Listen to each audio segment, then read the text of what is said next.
ஒரு சிறிய கிராமத்தில் நந்தன் என்ற சிறுவன் வாழ்ந்து வந்தான். அவன் மிகவும் சுறுசுறுப்பானவன். ஆனால் கொஞ்சம் பொய் சொல்லும் பழக்கம் இருந்தது. ஒரு நாள் அவன் நண்பர்களை கிண்டல் செய்ய, காட்டில் பெரிய மிருகம் வந்திருக்கிறது என்று கூச்சலிட்டான். அவனது நண்பர்கள் பயந்து ஓடினார்கள். சிறிது நேரத்தில் அது பொய் என்று தெரிந்ததும் அவர்கள் எல்லோரும் கோபப்பட்டார்கள். ஆனால் நந்தன் சிரித்துக்கொண்டே இருந்தான். சில நாட்கள் கழித்து நந்தன் உண்மையாகவே காட்டுப்பக்கம் சென்றபோது ஒரு பெரிய நாய் அவனை துரத்தியது. அவன் பயந்து, "உதவி, உதவி!" என்று கத்தினான்.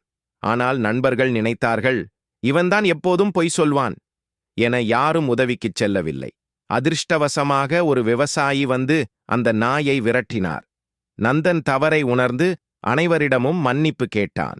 அந்த நாளில் இருந்து அவன் ஒருபோதும் பொய் சொல்லவில்லை. கதை நெறி: பொய் சொல்வது நம்பிக்கையை கெடுக்கும், உண்மை சொல்வது மதிப்பை உயர்த்தும்.